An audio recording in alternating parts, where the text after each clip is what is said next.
So hello everyone, welcome to the class. I hope all of you are doing good. सभी की पढ़ाई अच्छे से चल रही है, राइट? सो बस आज भी हम लोग इकोलॉजी के ही कुछ प्रैक्टिस क्वेश्चंस करेंगे। जैसे कि हम सभी को पता है कि ecology is one of the very important topic in all of the exams. आप कोई भी एंट्रेंस एग्ज़ाम दे रहे हो, ज़्यादातर एग्ज़ाम्स के सिलेबस में इकोलॉजी का एक बहुत बड़ा रोल होता है, राइट? तो बस ये सारी एग्ज़ाम्स को के लिए हम जो अभी इकोलॉजी के क्वेश्चंस कर रहे हैं डेफिनेटली सभी के लिए यूज़फुल होंगे। सो बी देयर स्टूडेंट्स, पूरी क्लास आप लोग देखने की कोशिश कीजिए। Just try to understand the concept जो हम पढ़ रहे हैं, जो हम रिवाइज कर रहे हैं, और ज़्यादा से ज़्यादा शेयर कीजिए क्लास के लिंक को, so that the all other students can also watch and take the benefit from this video, right? और हाँ, यदि चैनल को सब्सक्राइब नहीं किया है अभी तक तो please do subscribe the channel, right? So come on, will start with today's class, जहाँ पे पहला क्वेश्चन हम इकोलॉजी का देखेंगे। And here is the first question. Question क्या है students? Question is a positive association between absolute average individual fitness and population size over some finite interval is known as। Association कैसा है? Positive association. किसके बीच में? Average individual fitness और population size, ठीक है, over some finite interval. उसको हम क्या कहेंगे? Allies effect, founder effect, range rule, या फिर बर्गमैन्स रूल। आई थिंक जब हम इकोलॉजी पढ़ते हैं तो यहाँ पे ये rules, laws, they play a very important role. हमको इन सभी के बारे में पता रहना चाहिए, राइट? बहुत सारे रूल्स हैं यहाँ पर, 4 आपको दिए हैं रूल्स इफेक्ट, इसके अलावा भी बहुत सारे हैं, ये सारे आपको पता रहने चाहिए, राइट? अब यहाँ पर यदि सबसे पहले बहुत ही कॉमन जो है that is your Bergmann's rule. Bergmann's rule की यदि हम बात करें स्टूडेंट्स, तो बर्गमैन्स रूल क्या है, राइट? ये बताता है कि individual of the species in cooler climate, जो कोल्डर रीजन्स में रहते हैं, राइट, वो लार्ज होता है बॉडी साइज में एज कम्पेयर टू ऐसे स्पीशीज जो कि वार्मल क्लाइमेट में रहते हैं। यानी उनकी बॉडीज कैसी होती है? कूलर क्लाइमेट वालों की बड़ी होगी एज कम्पेयर टू जो कि वार्मर क्लाइमेट्स में रहेंगे। यस, तो ये डिपेंड करता है, ये होता है, ये जो लॉ उन्होंने बताया, it is because the bodies with larger volumes, जिनका वॉल्यूम ज़्यादा रहेगा उसका small surface area to volume ratio रहेगा, राइट? तो हीट लॉस जो रहेगा और हीट गेन, ये किस पे डिपेंड करता है? जो surface area to volume ratio होता है, इजंट इट? तो जो बड़ी बॉडीज रहेंगी, जिनकी बॉडीज ज़्यादा रहेगी, वो ज़्यादा हीट को रिटेन, पकड़ के रख सकती है, राइट? कब? जो कोल्डर क्लाइमेट रहेगा। देखो, जब ठंडी जगह है तो वहाँ पर बॉडी को वार्मथ की ज़रूरत होती है। तो यदि बॉडी ज़्यादा बड़ी होगी, यस, उसका सरफेस एरिया टू वॉल्यूम ज़्यादा बड़ा होगा, तो definitely we can say what, इस लार्जर बॉडी में हम बोलेंगे कि surface area to volume ratio कम होता है अगेन, तो वहाँ पर जो बॉडी हीट को रिटेन ज़्यादा कर सकती है, जो कि बहुत ज़रूरी होता है कोल्डर क्लाइमेट में। जबकि वार्मर क्लाइमेट में बॉडी हीट ज़्यादा से ज़्यादा रिलीज़ करे, इजंट इट, एलिमिनेट करे, तो उसके लिए छोटी बॉडीज जब रहेगी, स्मॉलर बॉडीज रहेगी, उसके लिए वो एफिशिएंट रहेगा, क्योंकि surface area to volume ratio smaller bodies का क्या होगा? लार्ज हो गया, इजंट इट? तो यही हमको बर्गमैन्स रूल बोलता है। बर्गमैन्स रूल के जैसा ही, या फिर हम उसको बोलेंगे उसी में थोड़ा सा और ऐड कर ले, एक्सटेंशन कर ले, तो एक और रूल बनता है जिसको हम एलिन्स रूल कहते हैं। एलिन्स रूल्स भी एंडोथर्मिक एनिमल्स के लिए, जो कि कोल्डर क्लाइमेट्स में रहते हैं, उनके हिसाब से जो कोल्डर क्लाइमेट्स में एनिमल्स रहते हैं, स्पीशीज़ रहती है, उनकी एक्सट्रीमिटीज़, यानी कान, पैर, ये सारी चीज़ें कैसे होते हैं? छोटे होते हैं, एज कम्पेयर टू ऐसे स्पीशीज जो कि वार्मर क्लाइमेट्स में रहते हैं। I think this is clear, right? Then एक और एक्सटेंशन होता है बर्गमैन्स रूल का ही, जिसको हम हेजे रूल्स भी कहते हैं। हेज रूल्स कहता है हार्ट वेट रूल, जिसको हम बोलते हैं। यानी जो कोल्डर क्लाइमेट में जो स्पीशीज रहती है स्टूडेंट्स, उनका हार्ट बड़ा रहता है in relation to their body, yes, body weight के रिलेटिव आप हार्ट देखोगे तो हार्ट बड़ा रहेगा किसका, कोल्डर क्लाइमेट्स में जो स्पीशीज रहती है as compare to the warmer climate species. I think this is clear. तो ये 3 रूल है, इसमें से ये दोनों रूल जो कि बर्गमैन्स रूल से ही रिलेट करते हैं, एलिन्स रूल और हेजेस रूल। तो अब ये जो क्वेश्चन दिया है इसमें तो हमको एवरेज इंडिविजुअल फिटनेस की बात हो रही है, तो बर्गमैन्स रूल तो नहीं होगा students, isn't it? Just yes, एक मिनट। हाँ,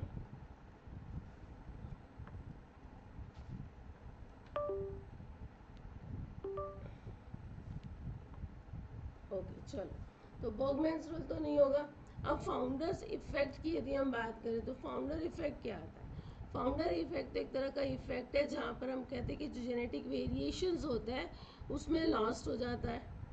यस, कब? जब कुछ स्मॉल ग्रुप ऑफ इंडिविजुअल्स जो रहते हैं, एक बड़े पॉपुलेशन में कुछ एक ग्रुप होता है इंडिविजुअल्स का जो कि अपना खुद का पॉपुलेशन, नया पॉपुलेशन बनाता है, राइट? तो लॉस ऑफ जेनेटिक वेरिएशन हम बात करते हैं फाउंडर इफेक्ट की। तो ये जो स्टेटमेंट यहाँ पर दिया उससे भी ये कोई कनेक्ट नहीं करेगा।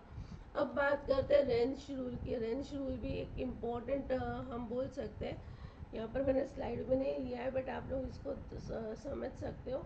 जो रेंश रूल होता है स्टूडेंट्स, ये जनरली डिपेंड करता है, या फिर हम बोलेंगे कि female size to male size ratio, right? इसके ऊपर होता है और ये कहता है कि जो female size to male size, इनका जो रेशियो है दैट इज हायर, वो बड़ा होता है, ज़्यादा होता है ना, फीमेल साइज बड़ी रहेगी जब हम रेशियो की बात करेंगे। सो ये रूल इन शॉर्ट हम कहेंगे कि ये रूल किस पे बेस्ड होता है? It is based on temperature, temperature पे बेस्ड होता है, ठीक है? जैसे कोल्डर रीजन बर्ड है, उनके पास में वी कैन से नैरो या फिर पॉइंटेड विंग्स होंगे, और जो हॉट एरिया में रहेंगे उनके पास में ब्रॉडर विंग्स होंगे, राइट? अगेन इसको और सिंपल वे में यदि हम साइज की बात कर रहे हैं तो जैसे सेक्सुअल साइज डायमॉर्फिज्म पे बेस्ड करता है Rensch rule students. So we can say that the degree of the sex difference, size difference, right, between the sexes क्या होगी? वो बढ़ते जाएगी with the increase in the size of the body of a species, right? जहाँ पर देखा जाता है कि जो मेल्स होते हैं वो बड़े होते हैं एज कम्पेयर टू फीमेल्स, जिसको हम लोग क्या कहते हैं? Positive sexual dimorphism, isn't it? तो बस यही आपको रेंश रूल बताता है। तो यहाँ पर रेंश रूल भी नहीं बनेगा, तो बच कौन सा रहा है? बच रहा है अलील्स इफेक्ट। तो अलील्स इफेक्ट क्या होता है स्टूडेंट्स? अलील्स इफेक्ट होता है जहाँ पर पॉपुलेशन या फिर इंडिविजुअल फिटनेस जो होती है किसी भी पॉपुलेशन की, वो कम होगी जैसे जैसे पॉपुलेशन की साइज और डेंसिटी भी कम हो। यानी पॉपुलेशन की साइज कम होगी तो फिटनेस क्या होगी? फिटनेस भी कम होगी। आई थिंक दिस इज क्लियर। तो आई थिंक जो क्वेश्चन दिया है उसका आपका करेक्ट आंसर क्या होना चाहिए? करेक्ट आंसर होना चाहिए alleles effect. Is this much clear all of you? Okay, now moving for the next question. अगले क्वेश्चन पे देखते हैं, and here is the next one. Okay, again a good question. Invasive species, जो invasive species होती है students, in general grow very well in a new area that they invade and often outcompete native species. An explanation for better growth and propagation of invasive species in comparison to their native counterpart is provided by which one of the following hypothesis? Ecological niche hypothesis, intermediate disturbance hypothesis, energy release hypothesis, या फिर biotic resistance hypothesis. अब ये चारों hypothesis की यदि हम बात करें स्टूडेंट्स, तो सबसे पहले यदि मैं बात नीचे से चलते हैं, बायोटिक रेजिस्टेंस हाइपोथेसिस जो होता है, बायोटिक रेजिस्टेंस हाइपोथेसिस हमको क्या कहता है? क्या ये बात बोलेगा कि जो स्पीशीज़ एक बार बाहर निकल गई, इन्वेजिव स्पीशीज़ है जो बाहर जाके ग्रो हो रही है, तो वो अपना जो नेटिव स्पीशीज़ रहेगी उसको आउटकम्पीट करती है, ये ना, उसकी ग्रोथ ज़्यादा अच्छी होगी जो उसकी नेटिव स्पीशीज से उससे। तो क्या बायोटिक रेजिस्टेंस हाइपोथेसिस ये बताएगी? नहीं। Biotic resistance hypothesis generally propose करता है कि जो इकोसिस्टम होता है जहाँ पर ज़्यादा बायोडाइवर्सिटी होती है वो ज़्यादा रेजिस्टेंट होता है students against the non native species, ठीक है, एज कम्पेयर टू ऐसे इकोसिस्टम जहाँ पे डाइवर्सिटी कैसी होती है, कम होती है। समझ में आया? ये आपको बताता है बायोटिक रेजिस्टेंस हाइपोथेसिस। फिर यदि मैं इकोलॉजिकल निश हाइपोथेसिस की बात करूँ, इकोलॉजिकल निश हाइपोथेसिस ये ना जैसे भी कोई भी स्पीशीज है या फिर ऑर्गेनिजम्स है वो किस तरह से रिस्पॉन्ड करेगा जो रिसोर्सेज है उसके डिस्ट्रीब्यूशन पे, यस, और जो कॉम्पिटिटर्स रहेंगे उसके साथ में, है ना।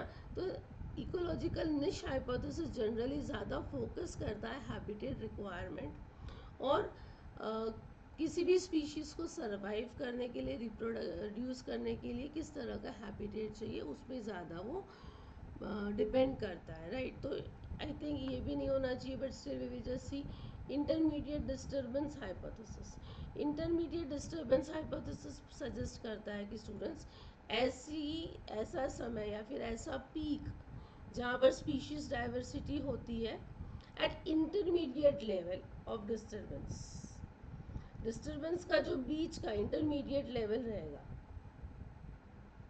राइट, उस समय में वो टाइम पे स्पीशीज डाइवर्सिटी की क्या होगी, पीक होगी, सबसे ज़्यादा होती है। ये हमको बताता है इंटरमीडिएट डिस्टर्बेंस हाइपोथेसिस। फिर बच रहा है एनर्जी रिलीज हाइपोथेसिस। अच्छा, एनर्जी नहीं होगा, ये एनिमी रिलीज है, यस, ENEMY है यहाँ पर, ये एनर्जी नहीं होता है, it is enemy release hypothesis, right. तो एनिमी रिलीज हाइपोथेसिस स्टूडेंट्स ये क्या बताता है कि जो इन्वेजिव स्पीशीज़ होती है ये नए एनवायरनमेंट में ज़्यादा अच्छा करती है, ज़्यादा अच्छा ग्रोथ करती है। क्यों? क्योंकि ये जो उसका जहाँ से वो रिलीज हुआ है, जहाँ से वो बाहर निकला है, वो क्यों बाहर निकला है, क्योंकि वहाँ पर उसके लिए सरवाइव करना मुश्किल था, वहाँ पर प्रिडेशन बहुत ज़्यादा था, राइट, इसीलिए वो वहाँ से निकल गया। तो जो नई जगह पे रहेगा, राइट, हो सकता है कि नए एनवायरनमेंट में वहाँ पर उसके पास में कोई भी नेचुरल एनिमी नहीं होगा या फिर कॉम्पिटिटर नहीं होगा, जिसके कारण वो स्पीशीज़ बाहर निकल के ज़्यादा अच्छे से ग्रो कर सकता है, ज़्यादा अच्छे से रिप्रोड्यूस कर सकता है। तो ये जो क्वेश्चन में स्टेटमेंट दिया है इसका करेक्ट आंसर होना चाहिए एनिमी रिलीज हाइपोथेसिस, ठीक है। देखो यहाँ पर हमने लिखा है सारे के बारे में। Ecological niche hypothesis: each species has unique ecological niche, which is defined by its role in environment and resources it needs, right? तो ये क्या बताता है, इकोलॉजिकल निश हाइपोथेसिस, जितनी ज़्यादा नंबर ऑफ स्पीशीज़ रहेंगी दैट कैन को एग्जिस्ट इन अ कम्युनिटी, ये किस पे डिपेंड करेंगी, ऑन देयर निश। इंटरमीडिएट डिस्टर्बेंस हाइपोथेसिस ये बताता है कि स्पीशीज़ डाइवर्सिटी ग्रेटेस्ट है जब डिस्टर्बेंस क्या होगा, मॉडरेट फ्रीक्वेंसी पे जाएगा, ठीक है। ये डिपेंड करता है लो डिस्टर्बेंस फ्रीक्वेंसी पे, इंटरमीडिएट डिस्टर्बेंस फ्रीक्वेंसी पे और हाई डिस्टर्बेंस फ्रीक्वेंसी पे। इसके बाद में जो दूसरी तो हमने देखा बायोटिक रेजिस्टेंस, मैंने आपको पहले ही कहा कि वो बताता है कि क्या non native, right, species rich communities use resources more efficiently which leads to fewer resource available and increase competition between the species. यानी जो कम्युनिटी स्पीशीज रिच होती है वो ज़्यादा रिसोर्सेज यूज़ कर लेती है, राइट। और एनिमी रिलीज हाइपोथेसिस बताता है कि क्यों इन्वेसिव स्पीशीज डोमिनेट करती है नए एनवायरनमेंट में, नए एनवायरनमेंट में ग्रोथ क्यों अच्छे से करती है, राइट। रीज़न देखो कि जो नेटिव एनवायरनमेंट है वहाँ पर स्पीशीज हो सकता है ग्रो कर रही है, कोई इवॉल्व कर रही है किसके साथ में, प्रीडेटर्स के साथ, पैरासाइट्स के साथ, उसके पास में कॉम्पिटिटर्स बहुत है वहाँ पर, राइट। लेकिन नए एनवायरनमेंट में हो सकता है कि ये इन्वेजिव स्पीशीज वो पहले वाले जो कॉम्पिटिटर्स थे, प्रीडेटर्स थे, पैरासाइट्स थे, उससे छुटकारा मिल गया उसको, राइट। तो वो सारे उसके नेचुरल एनिमीज थे, उससे उसको छुटकारा मिल गया, तो इसीलिए वो अच्छे से ग्रो हो सकता है in a new environment. I think this is clear now. तो चारों हाइपोथेसिस के बारे में समझ में आ गया, got it. Now moving for the next question. अगला क्वेश्चन है यहाँ पर, the Hutchinsonian concept of ecological niche is based on। Microhabitat, occupied, multidimensional, hypervolume, role played in the ecosystem, या फिर a combination of role played and microhabitat occupied. Hutchinsonian concept students क्या होता है, सीधा सीधा बहुत ही direct इसका आंसर है। एक्चुअली क्वेश्चन बड़ा डायरेक्ट है कि किसके पे बेस्ड है, तो ये बेस्ड है मल्टी डायमेंशनल हाइपर वॉल्यूम पे, राइट, जहाँ पर हम निश के बारे में देखते हैं स्टूडेंट्स।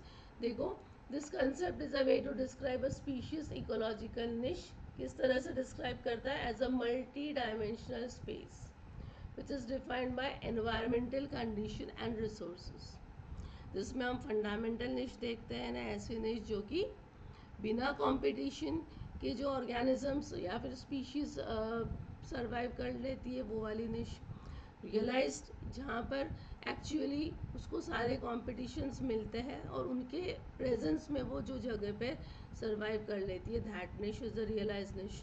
फिर हम निश ओवरलैप भी यहाँ पर देखते हैं कि जब एक से ज़्यादा या फिर दो से ज़्यादा स्पीशीज एक साथ में रहना चाहती है, एक जैसा ही रिसोर्स को शेयर करती है, एक समान उसका यदि फूड होता है, स्पेस होता है, तो क्या होता है, वहाँ पर निश ओवरलैप होता है, isn't it? तो ये सारी चीज़ें हमको पता चलती है। And again this is nothing but your Hutchinson concept, जो कि मल्टी डायमेंशनल वॉल्यूम पे बेस्ड होता है। सो हमारा करेक्ट आंसर था ऑप्शन नंबर कौन सा था वहाँ पर ऑप्शन हमारा, I think it was option number 2, yes, multi dimensional hyper volume. Now the next question. चलो अगला क्वेश्चन देखते हैं। अरे क्या हो रहा है,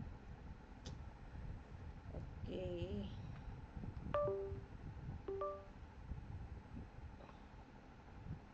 यस, चलो वही वाला है।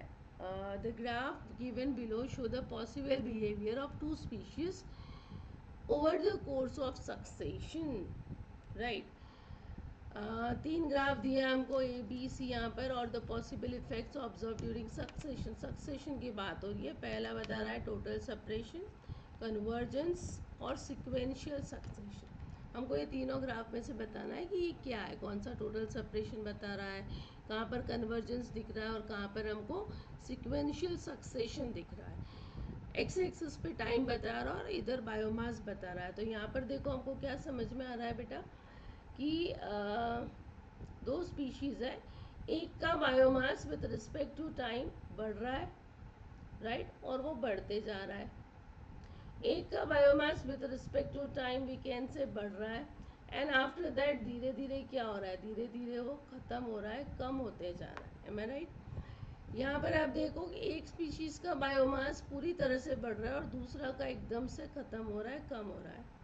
यहाँ पर अगेन दोनों का बढ़ रहा है, कम ज़्यादा थोड़ा सा, किसी का इसका थोड़ा ज़्यादा बढ़ रहा है, इसका भी बढ़ रहा है, और एक समय पे एक पॉइंट पे दोनों मिल जा रहा है। Am I right? I think इसको हम लोग कन्वर्जेंस ले सकते हैं, they are converging. Am I right? तो कन्वर्जेंस यानी बी का टू हमको कहाँ दिखा रहा है, ये दे रहा है, ये दे रहा है, ये 3 और ये 1 है, तो ये दोनों को तो क्रॉस कर सकते हैं अभी के लिए, राइट। इसके बाद में टोटल सप्रेशन और सीक्वेंशियल सक्सेशन। देखो सीक्वेंशियल सक्सेशन यानी एक तरह से ग्रेजुअली रिप्लेस करना है किसी एक स्पीशीज को, दूसरी स्पीशीज एक स्पीशीज को पहली वाली को, यानी दो में से कोई एक स्पीशीज क्या कर रही है, ग्रेजुअली रिप्लेस कर रही है दूसरी स्पीशीज को, उसको हम बोलते हैं सिक्वेंशियल सक्सेशन, यानी धीरे धीरे करके ख़त्म कर रही है, रिप्लेस कर रही है, राइट। उसमें बहुत सारे स्टेजेस आते हैं, जैसे सीरियल स्टेजेस जो होते हैं जिसको हम बोलते हैं, राइट, और उसके बाद में धीरे धीरे क्लाइमेक्स कम्युनिटी पे पहुंच जाता है। जैसे कि एनुअल हर्ब्स, राइट, पेरिनियल रहेंगे, फिर श्रब्स रहेगा, फिर लाइट टॉलरेंट ट्रीज बनेंगे, और बाद में उसमें आ जाती है क्लाइमेक्स कम्युनिटी। Got it? तो वो हो जाता है सिक्वेंशियल सक्सेशन। अब यहाँ पर मुझे बताओ सीक्वेंशियल सक्सेशन कौन सा दिख रहा है कि ग्रेजुअली एक स्पीशीज दूसरे को ख़त्म कर रही है, ये या फिर ये। यहाँ पर तो ये देखो एक ग्रो हो रहा है और एक पूरी तरह से इसको ख़त्म कर दिया, तो दिस इज टोटल सेपरेशन। सी का वन हमको यहाँ पर मिल रहा है, और ये जो देखो एक हो रहा है और दूसरे को ग्रेजुअली वो क्या कर रहा है, रिप्लेस कर रहा है, मैं राइट? तो मेरा करेक्ट आंसर आ जाएगा option number 3 for this question. The next, large patch of forested area was devastated by the raging fires.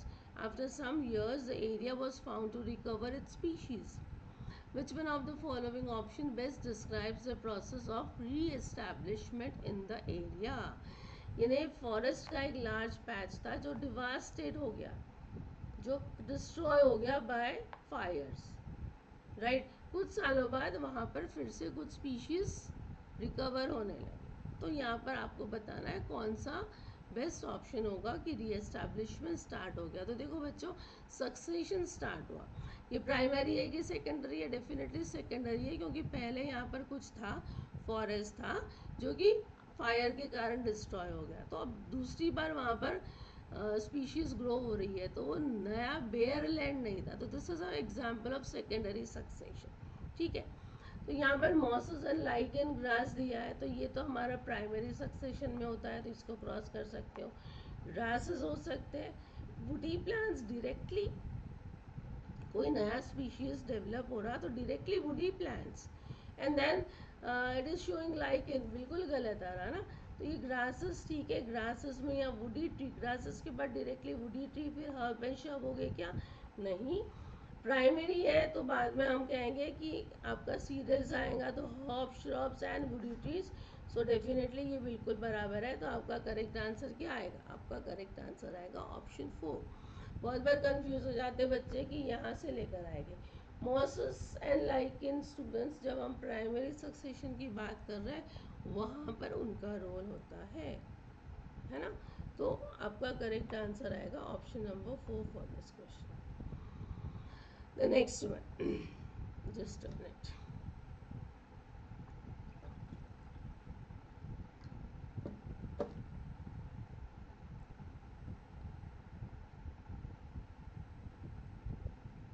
Okay, question है, in the field of community ecology, the term competitive exclusion refers to two species that cannot coexist. क्या आना चाहिए? In a community, if niche are identical, can you say like that? In two different communities, if niche are identical, if the ecosystem is imbalanced, या फिर in the event of volcanic eruption, what should be the correct answer? यहाँ पर बात हो रही है competitive exclusion की, जहाँ पर दो स्पीशीज कैन नॉट को एग्जिस्ट। तो what should be the answer? ऐसी कम्युनिटी में दो स्पीशीज एग्जिस्ट नहीं कर सकती है जब निश आइडेंटिकल है, राइट? या फिर दो अलग अलग कम्युनिटी है, if the niche are identical, वहाँ पे निश आइडेंटिकल है लेकिन दोनों कम्युनिटी कैसी अलग अलग है। If the ecosystem is imbalanced, या फिर event of volcanic eruption. Student सीधा सीधा था, हम लोग बोल सकते हैं यहाँ पर आपका करेक्ट आंसर क्या होना चाहिए? आपका करेक्ट आंसर यहाँ पर आ जाएगा option number 1, that is in a community if the niche are what? If the niche are identical, yes और no? Can you say that this is the correct one, right? Yes, क्योंकि competitive exclusion हमको यही बताता है कि भाई जब दो स्पीशीज यदि एक साथ रह रही है, राइट, तो वो एक साथ को एग्जिस्ट नहीं कर सकती है। कब? जब वो निश कैसी है? सेम कम्युनिटी में है और वो आइडेंटिकल है। Am I right? So we can say it is your competitive exclusion, जो कि बता रहा है two species which is competing for a with one another with limited resources, right? एक कोई पर्टिकुलर स्पेसिफिक लोकेशन पे, सेम लोकेशन पे, तो जो ज़्यादा एफिशिएंट स्पीशीज रहेगी वो रह जाएगी और दूसरी वहाँ से एलिमिनेट हो जाएगी, ठीक है?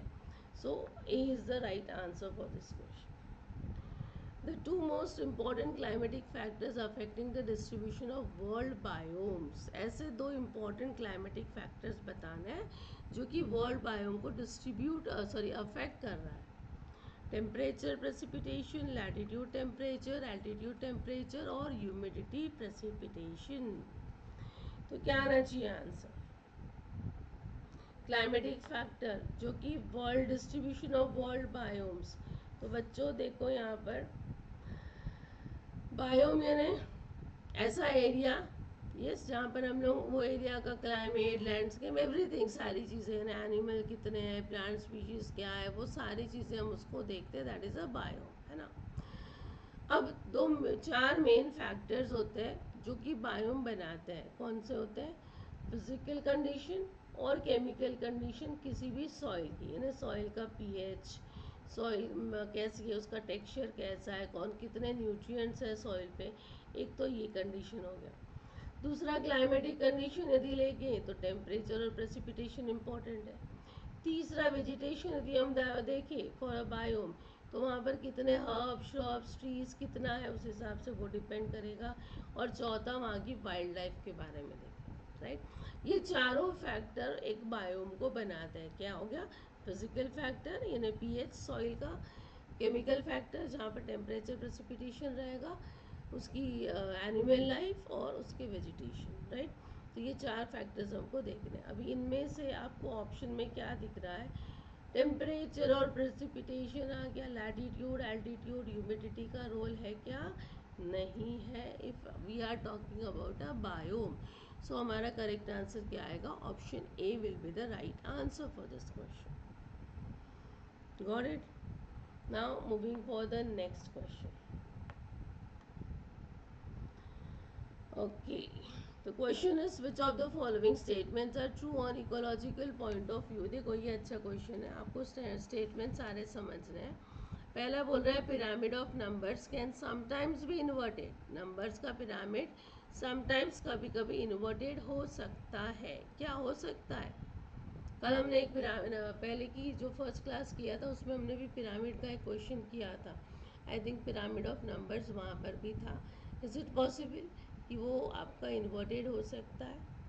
यस, हो सकता है ना। हमने देखा था कि एक ट्री है, ट्री में बहुत सारी बर्ड्स है, बर्ड्स के ऊपर फिर पैरासाइट्स है, फिर माइक्रो पैरासाइट्स है, इजंट इट? तो एक और फिर बढ़ते जा रहा है। तो ऐसा पिरामिड कैसा हो गया? ये ऐसे जा रहा है, तो ऐसे पिरामिड को हम इन्वर्टेड बोलते हैं। सो कैन समटाइम्स भी इन्वर्टेड, कभी कभी इन्वर्टेड भी हो सकता है। So this is very much true.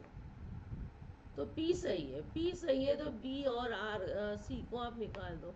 अब क्यू और आर देखना है। एस उसका मतलब गलत है। एस देख लेते क्या है।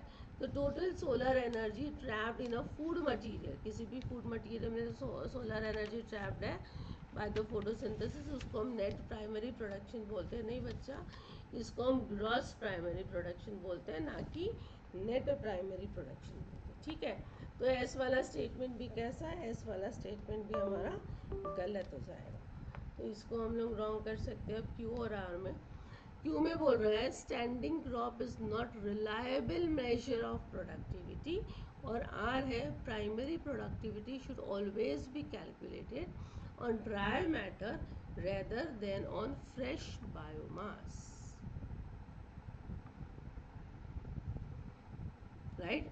एक्चुअली जो प्राइमरी प्रोडक्टिविटी होती है स्टूडेंट्स, राइट, तो उसको डेफिनेटली मेजर करना चाहिए किस पे? कैलकुलेट करना चाहिए ड्राई मैटर पे, क्योंकि यदि वो वेट मैटर है या फिर वेट बायोमास है, तो वेट बायोमास में क्या हो जाता है? मॉइस्चर लग जाता है, और मॉइस्चर होने के कारण हो सकता है कि जो डेटा मिलेगा वो कैसा मिलेगा? इनएक्यूरेट डेटा मिलेगा। Got it? तो ये जो आर वाला स्टेटमेंट है ना, आर वाला स्टेटमेंट सही लग रहा है। जबकि क्यू वाला जो बोल रहा है कि standing crop is not a reliable measure, so it is a reliable measure, not नहीं आएगा, तो ये गलत हो जाएगा और आर सही हो जाएगा। स्टैंडिंग क्रॉप को मेजर करना यानी एक तरह से हम कहते हैं कि वो हम ये बताते हैं कि it reflects the amount of energy, यानी कितनी अमाउंट ऑफ एनर्जी स्टोर्ड है किसी भी वेजिटेशन में। यस, यानी वहाँ की पोटेंशियल प्रोडक्टिविटी को बताता है, दैट इज स्टैंडिंग क्रॉप। तो definitely it is a reliable measure, है ना, प्रोडक्टिविटी का। तो क्यू गलत हो गया, आर सही है, पी सही है, तो मेरा करेक्ट आंसर कौन सा हो जाएगा? मेरा करेक्ट आंसर ऑप्शन डी हो जाएगा। Next one, the relationship between species A and species B is described as commensalism. This means that, बहुत ही सिंपल है। कमेंसलिज्म बोला तो दोनों स्पीशीज सफ़र हो रही है कि देखो कमेंसलिज्म में एक स्पीशीज का बेनिफिट होता है, दूसरी अनहार्म्ड रहती है, +0 की बात हो रही है। ये दोनों स्पीशीज सफ़र हो रही है, दोनों स्पीशीज को बेनिफिट मिल रहा है, एक स्पीशीज को बेनिफिट मिल रहा है, दूसरी सफ़र हो रही है। यहाँ पर एक स्पीशीज को बेनिफिट मिल रहा है, दूसरी अनअफेक्टेड है, तो क्या आंसर आएगा? डेफिनेटली मेरा करेक्ट आंसर आ जाएगा ऑप्शन नंबर डी। सिंपल था, बहुत सिंपल था। नेक्स्ट, अच्छा यहाँ पर दिया हुआ भी है, देखो हमने कमेंसलिज्म कहा तो +0 है ना, म्यूचुअलिज्म दोनों का बेनिफिट हो रहा है, एक तरह का सिम्बायोसिस जहाँ पर हम बात करते हैं। न्यूट्रल है 0-0, दोनों में कंपटीशन रहेगा, दोनों का नुकसान होने वाला है ना। कमेंसलिज्म का अपोजिट, यहाँ पे प्लस है, ये माइनस आएगा, 0-0 दोनों में आएगा। प्रिडेशन प्लस माइनस रिलेशंस, एक का फायदा दूसरे का नुकसान। पैरासिटिज्म भी सेम रहेगा, पैरासिटॉइडिज्म भी सेम रहेगा। आई think this is clear. Now moving for the next question. Okay, eutrophication.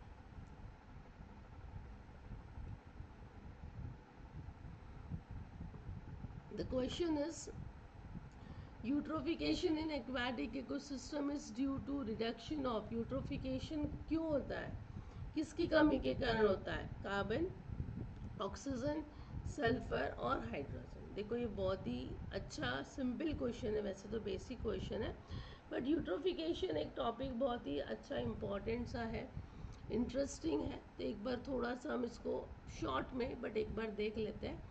यूट्रॉफी बोला तो यूट्रॉफी है ना जहाँ पर न्यूट्रिएंट्स बहुत ज़्यादा होते हैं, ऐसा aquatic ecosystem where there is lot of nutrients. ठीक है, तो ये प्रोसेस यूट्रोफिकेशन ऐसा प्रोसेस होता है जहाँ पर पानी में राइट जो पानी रहता है वो यानी कोई भी वाटर बॉडीज़ की थी हम बात कर रहे हैं, तो वहाँ पर न्यूट्रिएंट्स बहुत ज़्यादा बढ़ जाते हैं, और बहुत ज़्यादा न्यूट्रिएंट्स होने के कारण क्या हो जाएंगी, वहाँ पर एल्गे की ग्रोथ बहुत बढ़ जाएगी, तो एल्गल बूम जैसा हो जाएगा, राइट। ये नेचुरली भी हो सकता है और ह्यूमन एक्टिविटीज़ के कारण भी हो सकता है, जैसे बहुत ज़्यादा फर्टिलाइज़र चले गए पानी में, है ना, सीवेज, इंडस्ट्रियल वेस्ट, ये सारा चला गया, तो जिसके कारण न्यूट्रिएंट्स वहाँ पर बढ़ गए। और कौन से न्यूट्रिएंट्स ज़्यादा बढ़ने से होता है ये eutrophy? That is nitrogen and phosphorus. ठीक है, जब ये बहुत बढ़ जाते हैं जिसके कारण एल्गल ग्रोथ बहुत ज़्यादा हो जाती है, और एल्गल ग्रोथ होने से क्या होता है, जो वाटर के नीचे जो दूसरे स्पीशीज़ रहती है उनके लिए दिक्कत हो जाती है, क्योंकि एल्गीज क्या करती है, सारी लाइट एब्जॉर्ब कर लेती है फॉर इट्स फोटोसिंथेसिस, राइट। तो नीचे के स्पीशीज़ को ये सब नहीं मिलता है, am I right? So what is your this is what is called as eutrophication या फिर यूट्रोफी। देखो यूट्रोफिक लेक जो होती है यानी जहाँ पर न्यूट्रिएंट्स यानी फास्फोरस, नाइट्रोजन बहुत ज़्यादा होते हैं, उसका सरफेस टू वॉल्यूम रेशियो क्या होता है, ज़्यादा होता है, यानी सरफेस एरिया ज़्यादा होता है एज कम्पेयर टू डेप्थ, ऐसा फैला ज़्यादा रहेगा, डेप्थ कम रहेगी। Yes, nutrient rich deciduous forest और फार्म लैंड, ये जनरली उसके आसपास सराउंडेड होते हैं, ऐसी लेक के आसपास। सिमिलरली जो फाइटोप्लैंक्टन्स होता है, वो जो अपर लेयर होती है, वार्म अपर लेयर, वहाँ पर जमा हो जाते हैं, तो हरा हरा हमको दिखने लगता है। ठीक है, नीचे की जो स्पीशीज होती है बॉटम में, उसका नंबर कम होने लगता है, क्यों? अगेन जैसे मैंने कहा कि ऊपर पूरा फैल जाता है। Got it. तो ऐसा न्यूट्रिएंट पॉल्यूशन जो रहता है, हम बोलते हैं एल्गल ब्लूम कॉज करता है, बैक्टीरियल ग्रोथ कॉज करता है, जिसके कारण नीचे के पानी में ऑक्सीजन डिजॉल्व, ऑक्सीजन कम हो जाता है और वहाँ का स्पीशीज धीरे धीरे ख़त्म होने लगती है। Got it. So this happens in eutrophic lake. तो यूट्रोफिकेशन यहाँ पर जो क्वेश्चन है, तो यहाँ पर क्या होना चाहिए, depletion of what, carbon, oxygen, sulphur या फिर hydrogen. So your correct answer should be oxygen का रिडक्शन हो जाता है, मैं राइट। एक और टर्म होता है यूट्रोफी के अलावा, हम एक बार वो भी देख लेते हैं, दैट इज ऑलिगोट्रॉपी। ऑलिगोट्रॉपी ऐसा कंडीशन होता है स्टूडेंट, जैसे यूट्रोपी में बहुत ज़्यादा न्यूट्रिएंट्स हो जाते हैं ना, ऑलिगोट्रॉपी में न्यूट्रिएंट पुअर वाटर जो रहेगा, यानी यहाँ पे सरफेस टू वॉल्यूम रेशियो कम रहेगा, सरफेस कम रहेगा, डेप्थ ज़्यादा रहेगी। ऐसी जगह का पानी बहुत ही साफ क्लियर दिखता है, ब्लूइश ग्रीन दिखता है जब उस पर सनलाइट गिरती है, राइट। इतना ज़्यादा न्यूट्रिएंट कम होता है कि जो पानी होता है ना हमको आर पार दिखता है, इसीलिए वो एकदम क्लियर दिखने लगता है, ठीक है। नाइट्रोजन हो सकता है कि ज़्यादा रहे, लेकिन फॉस्फोरस का अमाउंट बहुत ही लिमिटेड होता है, राइट। अब न्यूट्रिएंट्स की कमी होने के कारण वहाँ पर ऑर्गेनिक मैटर भी बहुत कम होता है, सो डिकम्पोजर्स बहुत कम रहेंगे, तो ऑक्सीजन का कॉन्सेंट्रेशन क्या रहेगा यहाँ पर, बहुत ज़्यादा रहेगा। आई think this is clear, right. इसके बाद एक और होता है जिसको हम बोलते हैं डिस्ट्रॉपिक। डिस्ट्रॉपिक यानी ऐसी लेक जो रिसीव करता है large amount of organic matter from the surrounding, यानी ह्यूमिक मटेरियल ज़्यादा मिलेगा, जिसके कारण ये लेक क्या हम इसको बोलते हैं dystrophic lake. I think this is clear now. So eutrophy, oligotrophy और डिस्ट्रॉपी तीनों चीज़ आपको क्लियर हो गई है। Next question is primary productivity at a climax stage of a succession is।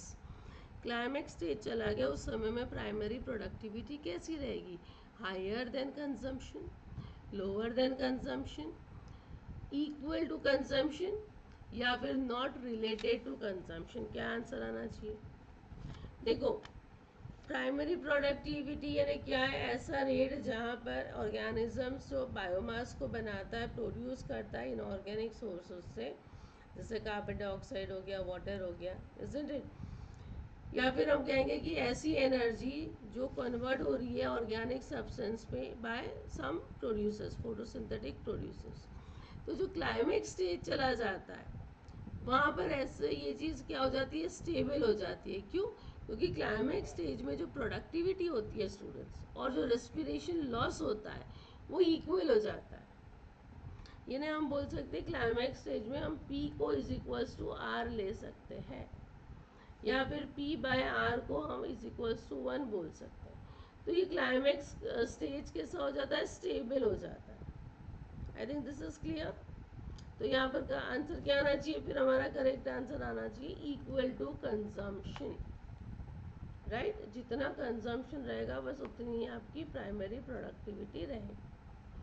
Now one more question, ये थोड़ा सा न्यूमेरिकल टाइप है। The population density of an insect species increases from 40 to 46 in 1 month, ठीक है। If the birth rate during that period is 0.4, what is the death rate? ज़्यादा difficult नहीं है, but yes आपको समझना है थोड़ा सा। क्या बोला है यहाँ पर, डेथ रेट पूछा है, क्या क्या दिया है, पॉपुलेशन डेंसिटी इंक्रीज हो रही है, birth rate during the period is 0.4, तो बर्थ रेट 0.4 बोल रहा है, डेथ रेट पूछा है उसने हमको,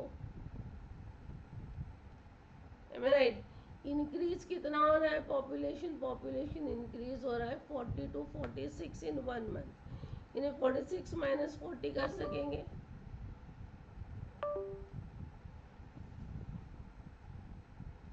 जो कि हो जाता है 6, एम आई राइट। अब सबसे पहले हम क्या करेंगे, बर्थ रेट से हम बर्थ निकाल सकते हैं। So birth rate is equals to number of birth upon total number. तो ये हमारा बर्थ रेट है 0.4 which is equals to number of birth, total कितना बताया, 40 से 46 हो रहा है, तो इट इज 40। सो बर्थ क्या हो जाएगा, 40 मल्टीप्लाई बाय 0.4, तो 4 4 जा 16, पॉइंट ले लेंगे यहाँ पर, तो आपका आंसर आएगा x। तो बर्थ कितनी है, 16, राइट। अब इंक्रीज कितना बोल रहा है, वो इंक्रीज है 6। सो डेथ कितनी होगी, डेथ को यदि मुझे काउंट करना है, तो बर्थ हो रहा है कितना, 16, उसमें से इंक्रीज हो रही है 6, तो आपका आंसर कितना आएगा, 10 आ जाएगा, राइट। तो डेथ होगी 10, तो डेथ पता है, तो डेथ रेट निकाल सकते हैं ना, death rate is equals to number of death upon total, total number क्या आएगा 40, इसको आप सॉल्व करोगे तो 0.25 आता है, तो डेथ रेट कितना आएगा students? 0.25, that is option A is the right answer. समझ में आया? This was very simple question. Now moving for the next one. A tree species has leaves that contain an allochemical compound that leaches into the soil and prevents the growth of its own seedling। बहुत simple है। यानी ऐसी tree species जो कोई chemical को release कर रही है, एलिलोकेमिकल कंपाउंड है जो कि सॉइल में जा रहा है और अपने ही खुद के सीडलिंग्स की ग्रोथ को रोक रहा है। So what kind of dispersion pattern is likely as a result of this process? Random होगा, यूनिफॉर्म होगा, क्लम्ड होगा या फिर बाय मॉडल होगा स्टूडेंट्स। तो आपका आंसर क्या होना चाहिए? देखो, यदि ये कोई ट्री है, वेरी सॉरी, ये कोई ट्री है, यहाँ भी ट्री है, तो ये यहाँ पे इसके जो एलिलोपैथी है नहीं, यहाँ पर कोई भी प्रकार की क्या हो रही है, अपनी सीडलिंग्स उसकी सीडलिंग से गिर रही है, तो उसी की सीडलिंग की ग्रोथ को रोक रहा है।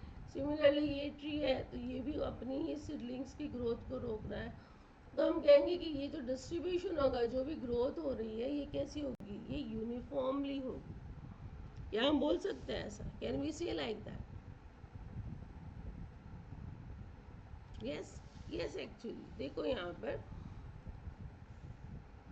यूनिफॉर्म डिस्पर्शन की यदि मैं बात करूँ, तो जहाँ पर जो भी पॉपुलेशन रहेगा वो इवनली डिस्ट्रीब्यूट रहेगा। क्लम्ड जो यहाँ पर दिया है, यानी वो डिस्ट्रीब्यूट होगा क्लस्टर्स फॉर्म में, ग्रुप में। रैंडमली बोला यानी इट इज रैंडम स्पेसिंग। और बाय मॉडल, दो two models you can say. तो बाय मॉडल यानी दो मोड्स जहाँ पर रहेंगे या फिर दो अलग अलग क्लस्टर जो रहेंगे डेटा का। तो यहाँ पर जिस हिसाब से हमको एलिलोकेमिकल कंपाउंड्स की बात कर रही है, तो हमारा आंसर क्या आना चाहिए? Uniform dispersion, right. सो आपका आंसर आएगा definitely uniform dispersion, that is option number C for this question. I think this is clear. Moving for the next one. अगला क्वेश्चन है, following table shows presence plus और absence minus of 5 species in the 3 communities. 3 communities दिए A, B और C. Based on the above which of the following is in correct order. ठीक है, 1 2 3 4 5 species दिए बच्चों और 3 कम्युनिटी दिए। पहली स्पीशीज ए बी सी तीनों में है, दूसरी स्पीशीज ए बी में है, सी में नहीं है। आप देख सकते हो, इसी के बेसिस पे हमको पूछा है क्वेश्चन कि based on the above which of the following is a correct order of similarity between 2 pairs of communities. 2 pair of communities में सिमिलैरिटीज बताना है। अब ऑप्शन में देखो बच्चों, ए बी दिया है, बी सी दिया और ए सी दिया है। सभी में वही है, बी सी ए बी ए सी और बी सी। तो चलो ए बी के बीच की सिमिलैरिटी देखो, बी सी के बीच की सिमिलैरिटी देखो और ए सी के बीच की सिमिलैरिटी देखो। Just a minute. यदि ए और बी के बीच की सिमिलैरिटी हम देखेंगे, तो सिमिलैरिटीज कितनी है स्टूडेंट्स? सिमिलैरिटी है यहाँ पर 1 और 2, एम आई राइट? तो 2 सिमिलैरिटीज आर देयर। और डिफरेंट कितना है? कुछ कुछ डिफरेंस है। यहाँ पर दोनों ए और बी में देखो, plus minus minus minus. So is there is any difference there? ये सेम है। Yes, it is there. ये यहाँ पर तो 1 difference is seen, right. Similarly B और सी की बात करो आप, तो ये और ये यदि हम देखते हैं, तो यहाँ पर सिमिलैरिटी कितनी दिख रही है? सिमिलैरिटी हमको एक ही दिख रही है, isn't it? और डिफरेंस कितने दिख रहे हैं? डिफरेंस हमको यहाँ पर 3 हम ले सकते हैं, 1 2 और 3, राइट। तो सिमिलैरिटी 1 है, डिफरेंस 3 है। बच रहा कौन सा? ए और सी।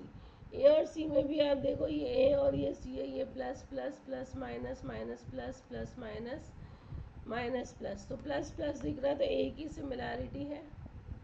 और डिफरेंस कितने बचे हुए, 4 डिफरेंस है।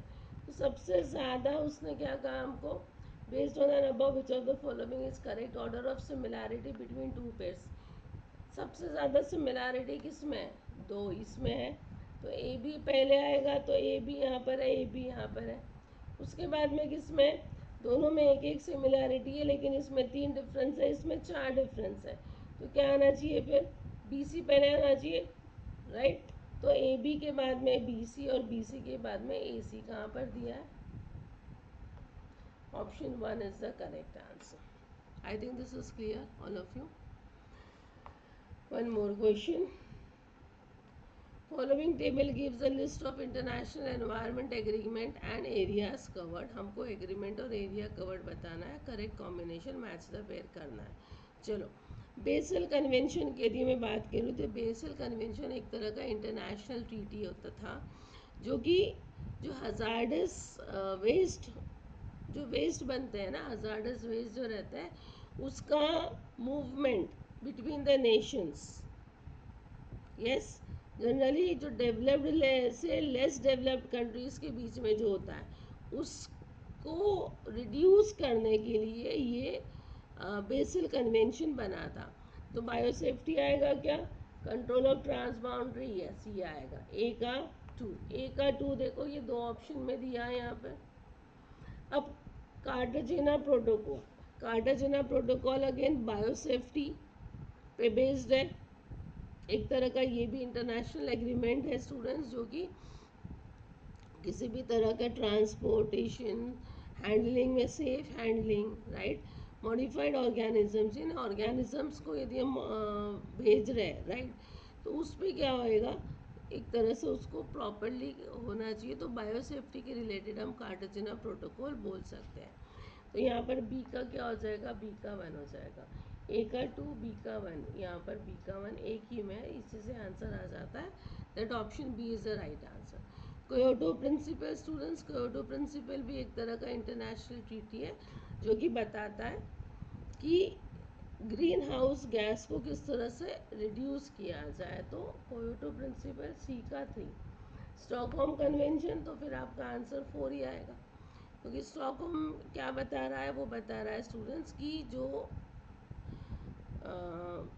ऑर्गेनिक पोल्यूटेंट्स है, राइट, उसका यूज़ को रिस्ट्रिक्ट कर दिया जाए या फिर बंद कर दिया जाए। तो डी का 4। So your correct answer is option number 2 for this question. Now moving for the next one. ये भी बहुत ही सिंपल सा क्वेश्चन है स्टूडेंट्स। क्वेश्चन दिया है, the graph below shows the change in the size of 4 population, A C D, A B C D ऐसे 4 population दिया है। Which among the 4 population would have the lowest intrinsic rate of population growth R? R सबसे छोटी किसमें होगी, right. तो students ये जो बीच की लाइन जा रही है हम इसको लेंगे पॉपुलेशन साइज, क्या लेंगे हम, 0 लेंगे, right. Intrinsic rate of R जो है, R की यदि हम बात करें रेट ऑफ इंक्रीज, यदि ये 0 से ऊपर है, राइट, तो हम कहते हैं कि पॉपुलेशन इंक्रीज हो रहा है, और यदि ये 0 से नीचे है तो हम कहते हैं कि पॉपुलेशन क्या हो रहा है, डिक्रीज हो रहा है। तो ये क्या बोला है, which is having a lowest intrinsic rate of population, कम किसके पास में है, तो डिक्रीज कहाँ पर हो रहा है, डिक्रीज यहाँ पर हो रहा है। तो D should be the correct answer, right. यानी जितनी ज़्यादा आर की वैल्यू रहेगी students, yes, faster will be the intrinsic growth rate, यानी डी एन और डी टी उतनी ही ज़्यादा रहेगी। ज़्यादा लोअर ग्रोथ रेट रहेगी तो it would be lower well be there, वहाँ पर हम आर की बात करें तो ये देखो, इसके लिए थोड़ा सा एक मैंने लिया भी था, इसको हम आर को इज इक्वल टू 0 ले रहे हैं, यहाँ पर आर इज ग्रेटर देन 0 और this is R is less than 0, है ना। तो यहाँ पर क्या बताया है, आप ये देखो, सीधा सीधा मैं यहीं पे आ रही हूँ कि जब R 0 है so there is no change in the population size. R if it is greater than 0 तो population increase हो रही है exponentially, और R यदि greater है then it is a decline in population, ठीक है। आर यदि it is less than zero there, isn't it, zero ज़्यादा है वहाँ पर, तो ऐसे केस में हमारा करेक्ट आंसर क्या आना चाहिए कि आर जहाँ पर लोएस्ट इंट्रिंसिक रेट हो रहा है वो डी में हो रहा है। तो करेक्ट आंसर आएगा option number 4 for this question also. I hope this is clear students. So आज हम लोगों ने कुछ क्वेश्चंस किए इकोलॉजी के। डेफिनेटली हम अगली कुछ क्लास में और कुछ क्वेश्चंस करेंगे इकोलॉजी से। यदि आपको कोई स्पेसिफिक टॉपिक के भी क्वेश्चंस करने हैं फ्रॉम इकोलॉजी, तो मुझे एक बार कमेंट सेक्शन में आप कमेंट कर लीजिएगा। I try to make class on that specific topics also. But मैं ट्राई कर रही हूँ कि मिक्स तरह से हम सारे एक एक कंसेप्ट को उठा के उसको हम लोग समझ सके और पढ़ सके, इस तरह के क्वेश्चंस लेने की कोशिश कर रही हूँ। I hope you like the class. Like का बटन का दबा दीजिएगा यदि आपको लाइक है तो क्लास को, और ज़्यादा से ज़्यादा शेयर कीजिए स्टूडेंट्स। मिलते हैं with some more questions in the next classes. Till then, all of you, bye bye, take care, and yes, if you have not subscribed the channel, please do subscribe it, right? So, till then, all of you, bye bye, take care, and keep studying, right? Bye, students.